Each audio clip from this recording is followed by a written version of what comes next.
Hello guys, welcome back to our YouTube channel.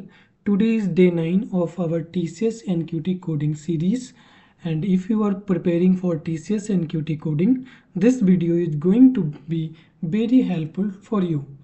If you are new to my channel, hit the subscribe button and turn on notification so you never miss an update on coding, placement and tech opportunities. So without any delay, let's get started. So today our first problem is like that. Be given an array, okay? We given an integer array sorted in non-decreasing order. Non-decreasing order means our array is sorted in ascending order, okay? Remove the duplicates in place such that each unique element appears only once and the relative order of the element should be kept the same, okay? So our basically task is to remove all duplicate elements from array and store only unique element of the array, okay? And we do not change the order of element, okay? So for solving this problem, if I applied brute force approach, then we can simply solve this problem using set, because set is a data structure which store only unique values. For example, like we have a set, okay? We take some example of array, like we have array like that, 1 and 1 and 2 and 2 and 3 and 3, okay? Like this is our original array, and if I store this array into a set, then we only store only unique element, okay? Then we store only unique element, then 1, 2 and 3. So these are the unique element. So we can solve this problem using set, okay? This is a brute force approach, but we can also solve this problem using two-pointer approach, because if we solve this problem using set, in this condition our time complexity is like we go n log n, okay? N log n, because why n log n? Because when we store any element to a set, then set check if this type of element present in array, present in set or not. For checking this purpose, time complexity required we go log n, and also we required time complexity we go fn, because we traverse whole array, okay? So in this situation time complexity is like that. And if we solve this problem using optimized way, then we solve this problem using two-pointer approach, okay? So how to solve this problem using two-pointer approach? Late example, this is our original array, okay? This is our original array and this is a dummy array, okay? Here we'll take a dummy array, okay? First two-pointer approach, first we start I equal to 0, okay? We start I equal to 0 and another element, another variable j equal to 1, okay?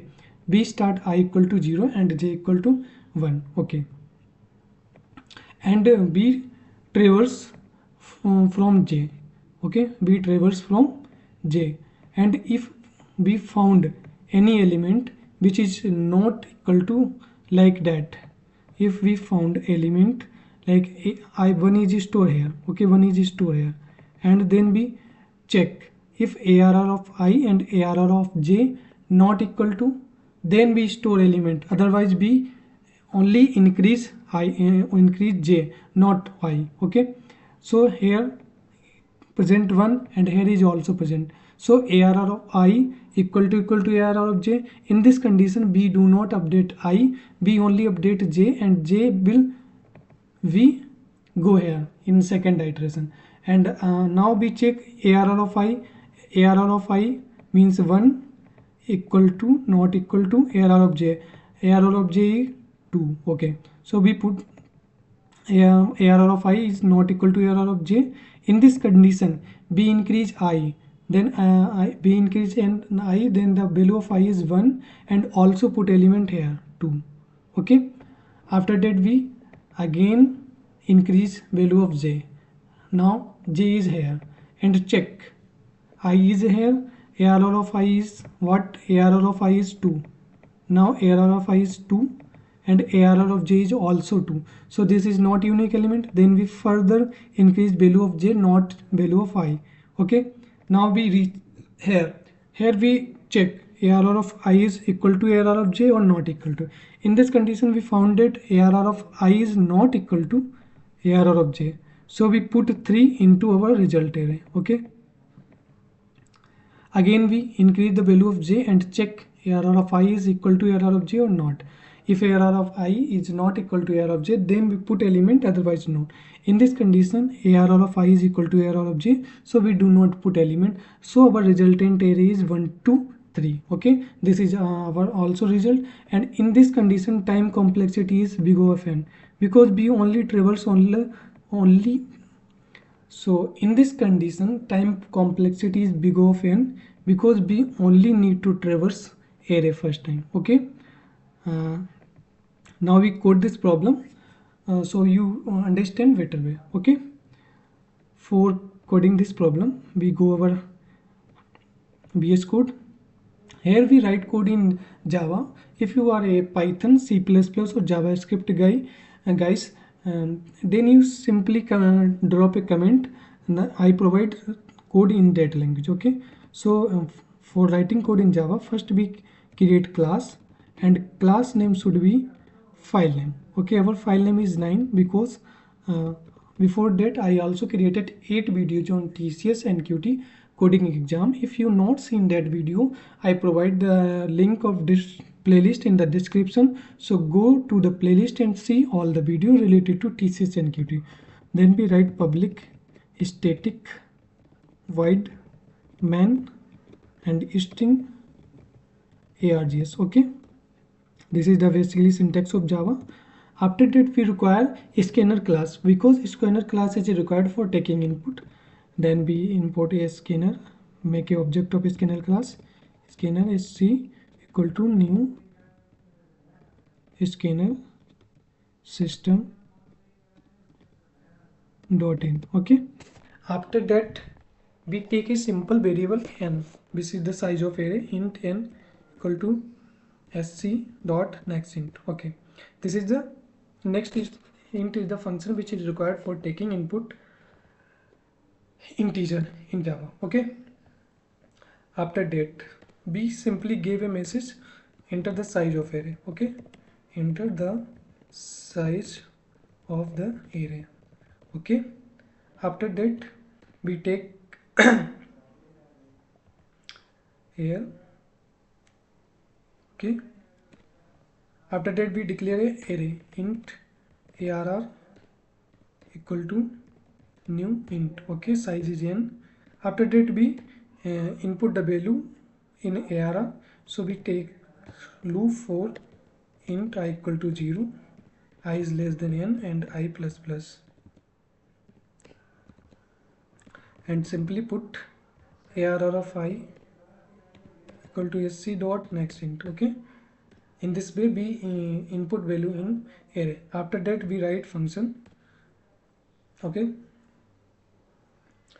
first we write function for brute force approach, brute force. Okay, and to simply pass array.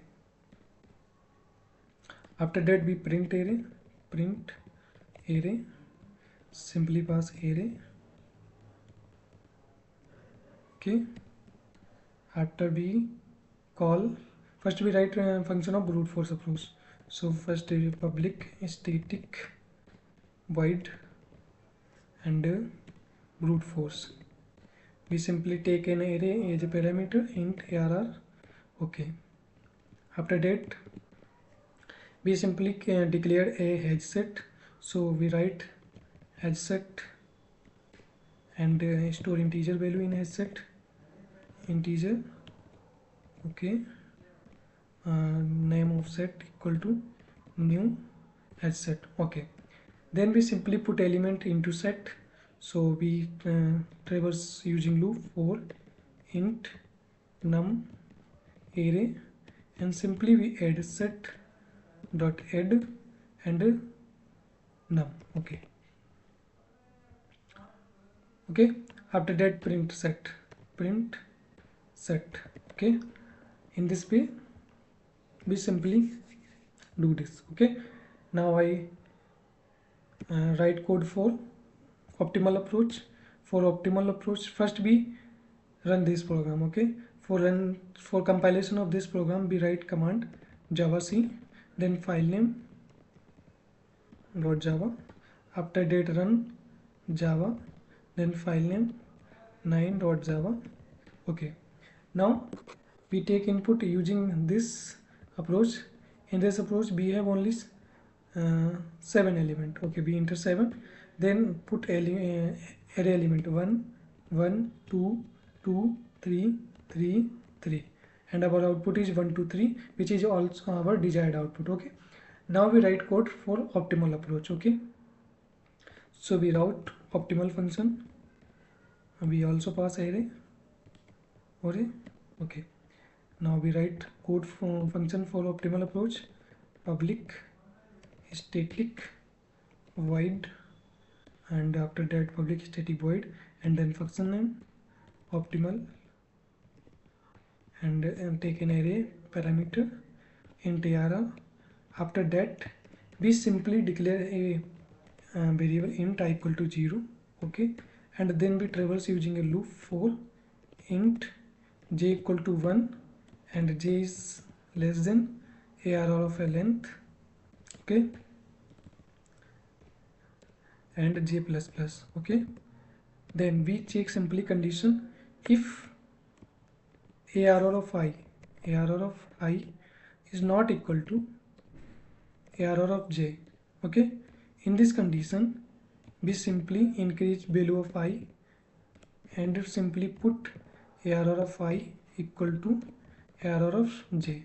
Okay, so this is the basically code. After that we print array for int I equal to 0, I is less than n, and I plus plus. Okay,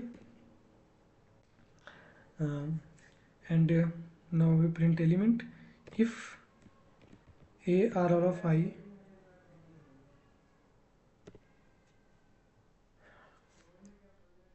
after we simply I is already declared. Okay, we take variable k. Okay, we declare simple variable k.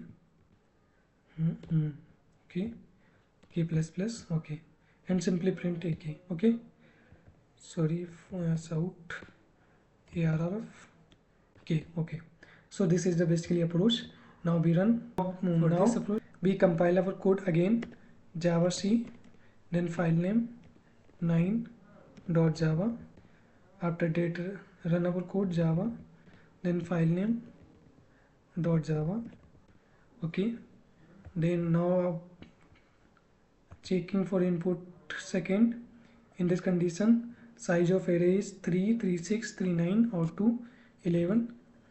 Enter element 1 1 1 2 2 3 3 3 4 4 and 4, and our element is 1 2 3 4, and our result is also 1 2 3 4. Okay, I hope you understand this problem very well.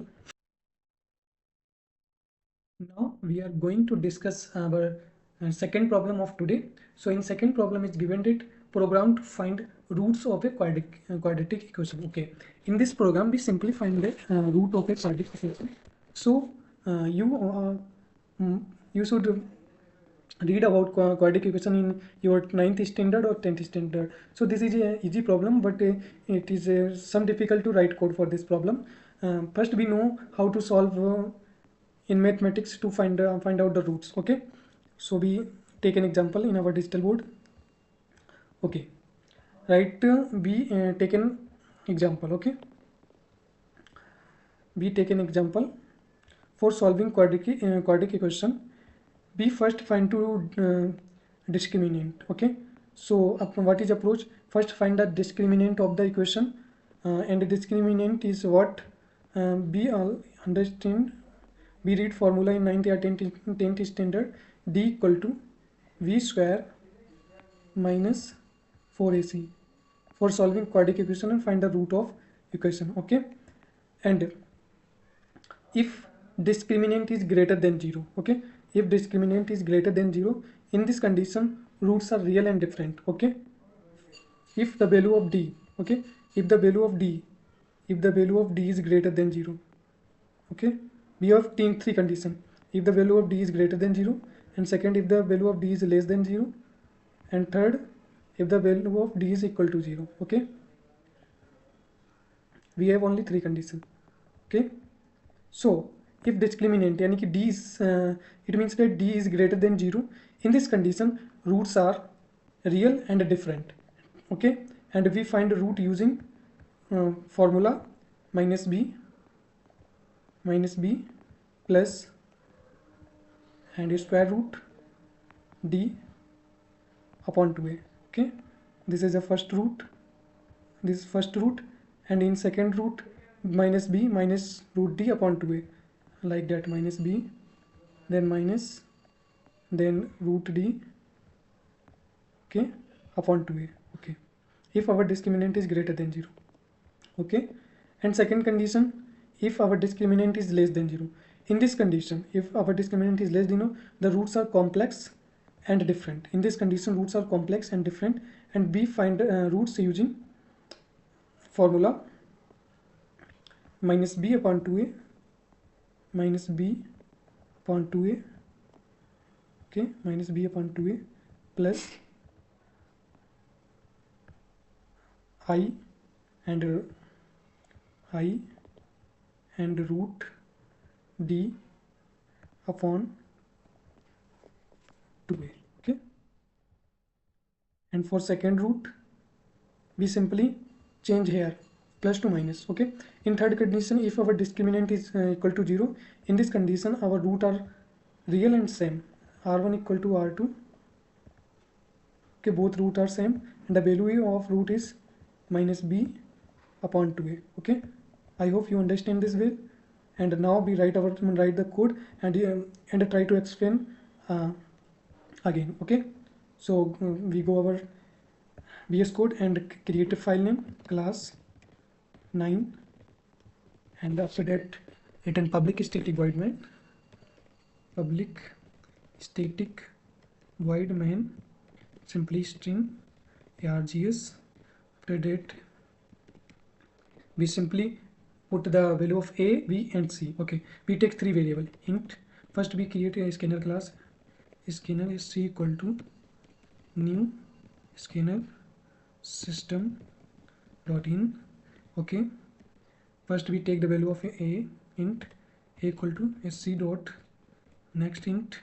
After that we take value of b, int b equal to sc dot next int. Okay, after we take value c, int c equal to c dot next int. Okay, so in this way we take three input, value of a, value of b and value of c. Okay, after that we simply write a function name roots. Okay, and pass value of a and b and c. Okay, now we write the function root function our. So we basically declare public static void and the name of function roots, and take parameter int a comma int b and comma int c. Okay, now we apply condition. If the value of a, if the value of a equal to 0, in this condition our roots are invaded. Why? I understand why. Like if value of a, okay, if value of a equal to 0, then in this condition it is invalid, in this condition it is invalid, in this condition it is invalid, because in upon a, like we take example minus b upon 2 and the value of a is 0, in this condition this is invalid, and also in this condition is invalid. So first we write condition, what we write condition if, okay, if a equal to 0, okay, if a equal to 0, in this condition we simply print a message as out invalid input. Okay, invalid input, and simply return from function. Okay, return. Okay, we simply return. If this condition is not happened, Then we find out the value of d. So we find int discriminant int d equal to formula. What is the formula? B square minus 4ac. So we write v into v and b square minus 4 into a into c. Okay, so this is the formula, minus b square minus 4ac. Okay, after that we find out the square of d. So we take a double variable, double square root sqrt. Okay, and in sqrt we write math dot sqrt function and pass value of d. Okay, maths dot abs d. Okay, here is bt. Okay, in this way we find out the square root. Okay, after that we check if value of d is greater than 0. Okay, we simply write condition if value of d is greater than 0. In this condition our roots are real. Okay, so we simply give a message as outs roots are real and different. Okay, and find out root int. Otherwise instead of int we take double. Okay, double root 1 okay, root 1, and then what is the formula? Minus b plus under root b square minus 4ac upon 2a. Okay, so we typecast double and then write minus b. Okay, multiply with minus b plus, then we sqrt, because we already compute the value of square root. Okay, after that we divide this upon 2a. Okay, upon 2a, we also convert to a. Okay, 2 multiply a. Okay, and find second root, double root 2 equal to double and minus b minus sqrt and upon 2 stick a. Okay, so using this approach we simply find. Now we print root. So write as out root 1, give message root 1, simply root 1 and plus, and give message here root 2 and root 2. Okay, if d is greater than 0. And another condition, if else if d equal to 0, if d equal to 0, in this condition if d equal to 0, in this condition roots are real and same. Okay, so we give message out roots are real and same. Okay, and how to find root? We simply find root, double root 1 equal to, what is the formula? Minus b upon 2a. Okay, so we first write double b upon 2 stick a. Okay, then we again double root 2 equal to minus double v 2 stick a. Okay, and print. So for printing this we take this and copy this and paste here. Okay, so if and now third condition, if our discriminant is less than 0. Okay, so we simply write else. In this condition, comment here if d is less than 0. For in this condition our roots are complex. Okay, so we give simple message roots are complex as out and give message roots are complex, and then compute the roots. Okay, for computing roots we write simply print as out, and in as out we give minus and double, and after that b. Okay, divide 2 stick a. Okay, this is after that plus, because we in complex root we also include I. Okay, and plus I. Okay, and then plus sqrt value, then plus give a new line. So basically give a new line. After that plus minus given another line. Okay, so appear better way here, minus double and b divide to stk plus, now we give minus I, okay, then sqrt value, okay, plus sqrt. Okay, now our function is completed. Now we run our code. So for running our code, we simply write java c, then file name 9.java. So our program is compiled successfully. Now run java 9.java. Okay, now we input our value. In first condition, the value of a is 1 and b is -3 and c is -10. Okay, so our roots are real and different, and our answer is also roots are real and different, and answer is 5 comma -2, and our answer is also 5 comma -2. Now run for second input. In second input, the value of a is 1, so we put 1, b equal to also 1, and c equal to also 1. In this condition, roots are complex, so we get also matches. Roots are complex, and these are the roots basically. Okay, so our both programs run well. I hope you like this video. If you find this video is valuable for you, so first like this video and share with your friends. Okay, all the best for your exam.